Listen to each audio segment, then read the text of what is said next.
El Comité Ejecutivo de Banco Estado anunció un nuevo crédito hipotecario para financiar viviendas con una tasa de interés del 3,85% anual para poder reactivar el mercado.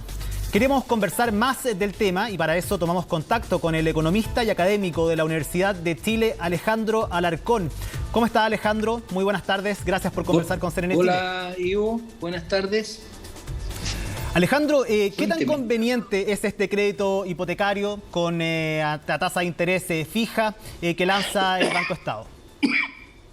Bueno, es un crédito con la información que nos entrega que es conveniente.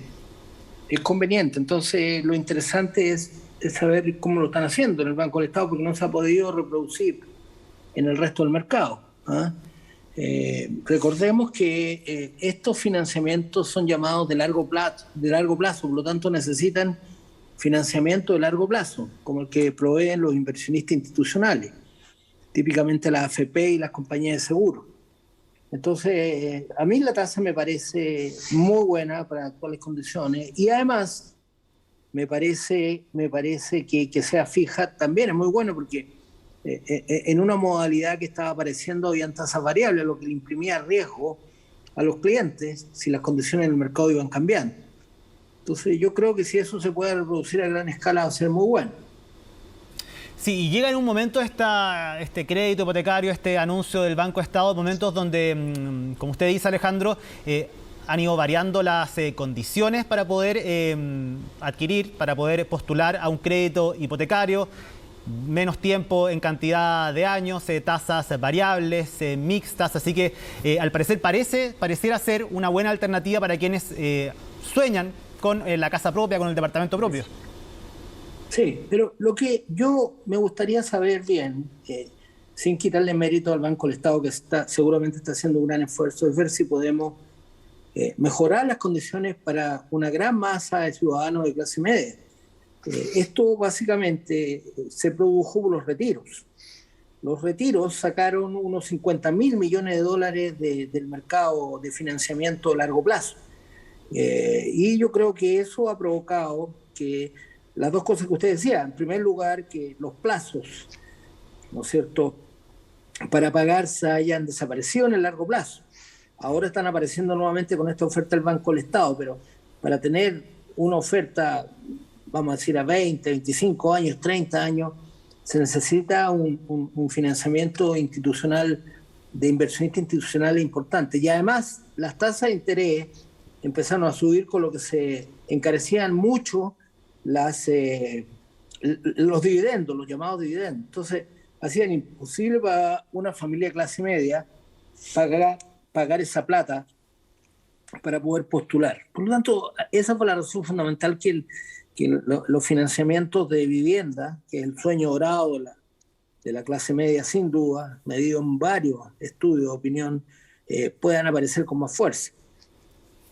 ¿Y de qué sirve tener esta tasa rebajada si es que el pie es el que eventualmente frena muchas veces a las familias el hecho de poder adquirir una nueva vivienda?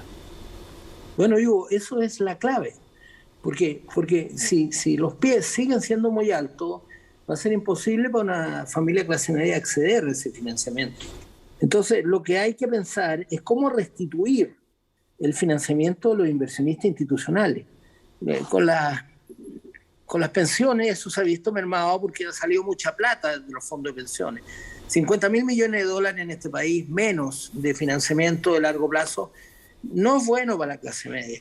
Y por lo tanto nos quedan las compañías de seguro, pero yo lo que haría es dejar de retirar fondos de tal manera que a través de mutuo hipotecario se pueda financiar a gran escala, como ocurrió en el pasado. Teníamos tasas muy bajas, teníamos condiciones de entrada razonables, la exigencia esta del pie se había rebajado sustancialmente. En Chile se llegó a financiar el 100%, o sea, la gente que quería comprar una vivienda ni siquiera necesitaba poner un pie. Entonces eso básicamente por estas políticas de los retiros se desapareció. Entonces yo creo que si uno es serio debería entrar a pedir que los inversionistas institucionales vuelvan a financiar la vivienda. Lo quiero llevar a otro tema, Alejandro, esta situación del Banco Central, este fraude del cual fue víctima la institución del Banco Central. ¿Cómo se puede explicar esto teniendo en cuenta los niveles de seguridad que debe tener un organismo como el Banco Central? Bueno, claramente fallaron. Si el fraude se comprueba, quiere decir que fallaron los mecanismos de seguridad y tiene que haber una profunda investigación y una explicación de qué ocurrió. Yo tengo la información del titular en estos momentos y por lo tanto en los próximos días seguramente vamos a tener acceso a la información y yo creo que un fraude de este tipo es inaceptable y por lo tanto tiene que ser investigado, tiene que ser determinado cuáles son las condiciones bajo las cuales se produjo y por cierto tiene que ser castigado. Sí, el monto de este fraude, por lo que se conoce ante esta denuncia que hace el Banco Central del Ministerio Público, son 170 millones de pesos. Un monto, podríamos decir, guardando por supuesto las proporciones, relativamente bajo, pero ¿usted cree que podría dejar abierta la puerta a que estas situaciones puedan seguir ocurriendo quizás en el futuro? No creo que vaya a dejar abierta la puerta, definitivamente. Vamos a decir, guardando las proporciones, que ha sido un fraude menor para la cantidad de fondos soberanos que hay, que son de miles de millones de dólares muchas veces. Por lo tanto, es el momento de que las autoridades entren con todo a revisar qué fue lo que ocurrió, quiénes fueron y cómo se puede evitar en el futuro. Yo no creo que esto se vaya a generalizar. Y la magnitud de lo que ocurrió, ¿cuán grave cree usted que es para el Banco Central, por ejemplo, para la imagen, para la credibilidad de una institución como el Banco Central?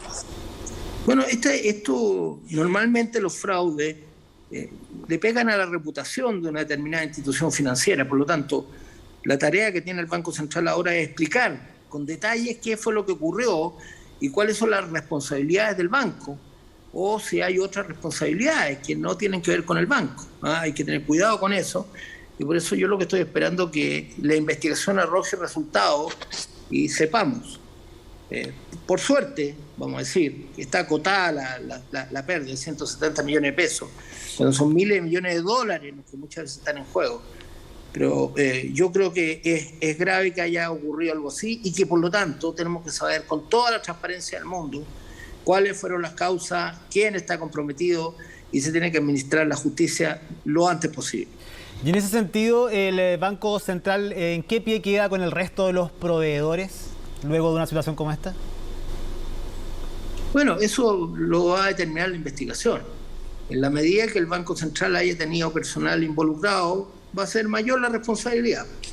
En la medida que esa responsabilidad esté acotada, no va a ser tanta la responsabilidad. En todo caso, es una señal de que la administración de fondos de ese tipo tiene que estar bajo un resguardo mucho más celoso de lo que pensaba.